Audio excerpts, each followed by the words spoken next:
বন্ধুরা 2016-র পর আর রাজ্যে কোনো এসএলএসটি হয়নি বলতে গেলে প্রায় দীর্ঘ 8 থেকে 9 বছর কেটে গেছে। এহেন অবস্থায় আপনারা অনেকেই আমাকে প্রশ্ন করছেন যে এসএলএসটির বিজ্ঞপ্তি কবে আসতে পারে, এবং এই নিয়ে আমি সেরকম কোনো খবর না আসায় আমিও ভিডিও করিনি। তবে আজকে নতুন এসএলএসটির একটি সম্ভাবনার খবর পেয়েছি, তাই ভিডিওটি করছি। হ্যাঁ, এটাকে সম্ভাবনাই বলতে হবে, কারণ যতক্ষণ না শিক্ষা দপ্তর থেকে বা স্কুল সার্ভিস কমিশন নোটিফিকেশন দিচ্ছে ততক্ষণ কিন্তু কনফার্ম কেউ বলতে পারবে না। যাই হোক, এইরকম একটি দুর্গম পরিস্থিতির মধ্যে সামান্য সম্ভাবনাও অনেকটা ম্যাটার করে, তাই আমি এই ভিডিওটা করছি। খবরটা কি, চলুন শুরু করি আজকের ভিডিও। বন্ধুরা, ভিডিওর শুরুতেই বলি যে যারা আমাদের এই চ্যানেলটিকে সাবস্ক্রাইব করে রেখেছেন তাদের অসংখ্য ধন্যবাদ জানাই, এবং একটি লাইক ও বন্ধুদের মাঝে শেয়ার করার অনুরোধ রাখি। তার সঙ্গে সঙ্গে তারা নতুন অবশ্যই চ্যানেলটিকে সাবস্ক্রাইব করে পাশে আসে বেল আইকন প্রেস করে অল করে তারপরে আমাদের ভিডিওগুলি দেখুন। তাহলে আর দেরি না করি শুরু করি আজকের মূল প্রসঙ্গ। বন্ধুরা, গত 19শে মে আপনারা খবরটি দেখে হবেন, আমি যদিও এই খবরটি আমাদের চ্যানেলে করি। সেই 19শে মে রাজ্যের শিক্ষা দপ্তর থেকে জেলার প্রত্যেকটা ডিআই অফিসের কাছে একটি সার্কুলার পাঠানো হয়। কি সেই সার্কুলার, সেটা বলার আগে বলি যে আপনারা অনেকেই জানেন যে দীর্ঘ 8-9 বছর থেকে রাজ্যে কোনো এসএলএসটি না হওয়ার ফলে প্রতি বছর যে শিক্ষকরা অবসর গ্রহণ করছেন, এর ফলে কিন্তু শিক্ষক পদ যথেষ্ট ফাঁকা হয়ে যাচ্ছে দিনের পর দিন। আমি তার সাক্ষী, কারণ আমাদের বিদ্যালয়েও কিন্তু অনেক পোস্ট ফাঁকা পড়ে রয়েছে, কিন্তু কোনো এসএসসি পরীক্ষা না হয় শিক্ষক পাওয়া যাচ্ছে না।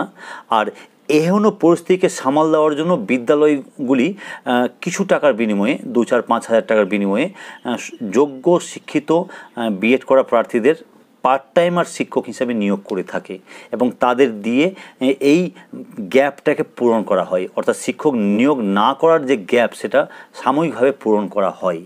কিন্তু গত 19শে মে যে সার্কুলারটা ডিআই অফিসে পাঠানো হয় শিক্ষা দপ্তর থেকে, সেখানে স্পষ্ট ভাষায় বলা হয় যে কোনো বিদ্যালয় আর স্বেচ্ছায় পার্ট টাইমার নিয়োগ করতে পারবে না বিদ্যালয়ে। অর্থাৎ যদি তাকে নিয়োগ করতে হয় তাহলে ডিআই অফিসের অনুমতি নিয়ে তারপরে পার্ট টাইমার নিয়োগ করতে হবে। এতদিন কী হতো যে ডিআই অফিসের কোনো পারমিশন লাগতো না। আমার বিদ্যালয়েও 2জন পার্ট টাইমার রয়েছেন, তাদের নিয়োগের ক্ষেত্রে বিদ্যালয় ও অ্যাডমিনিস্ট্রেটিভ সিদ্ধান্ত নিয়েই হয়েছে, ডিআই অফিসের পারমিশন নিতে হয়নি। কিন্তু এবার থেকে, অর্থাৎ এই 19 তারিখের সার্কুলার পাঠানোর পর থেকে আর বিদ্যালয় নিজে নিজে নিয়োগ করতে পারবে না কোনো পার্ট টাইমার। আর এই বিষয়ে আমি একটু খোঁজখবর নিতে গিয়ে যে জানতে পেরেছি যে এই অর্ডারটি দেওয়ার পিছনে একটি উদ্দেশ্য রয়েছে। কী উদ্দেশ্য?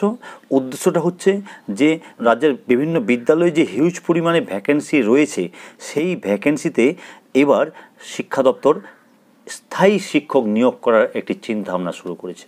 হ্যাঁ বন্ধুরা, আর স্থায়ী শিক্ষক সেটা স্কুল সার্ভিস কমিশনের মাধ্যমে এসএলএসটি পরীক্ষার মাধ্যমেই হবে, সেটা তো স্বাভাবিক।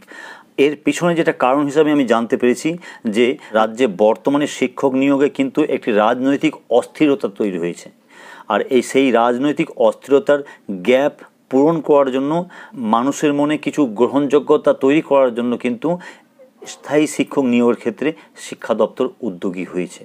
তাই নতুন এসএলএসটি পরীক্ষার একটি সম্ভাবনা যে তৈরি হচ্ছে সেটা বলাই যায়। তবে আমি আবার একটা কথা বলছি যে যতক্ষণ না শিক্ষা দপ্তর, স্কুল সার্ভিস কমিশন বিজ্ঞপ্তি দিচ্ছে নতুন এসএলএসটি পরীক্ষার জন্য, ততক্ষণ পর্যন্ত আমরা কেউ 100% নিশ্চিতভাবে বলতে পারবো না। তবে আপনারা যারা প্রিপারেশান নিচ্ছেন নতুন এসএলএসটি পরীক্ষার জন্য, যারা অপেক্ষায় রয়েছেন যে কবে আপনাদের নোটিফিকেশান আসবে, তাদের জন্য এই সম্ভাবনাটা কিন্তু যথেষ্ট গুরুত্ব রাখে। তো দেখা যাক এরপর আর কি খবর পাই, এবং আপনাদের কাছেও যদি আরও কোনো ফার্দার খবর থাকে অবশ্যই আপনারা কমেন্ট বক্সে কমেন্ট করুন। তাহলে আজকের খবর এইটুকুই। ততক্ষণের জন্য সকলে ভালো থাকুন ও সুস্থ থাকুন। ধন্যবাদ।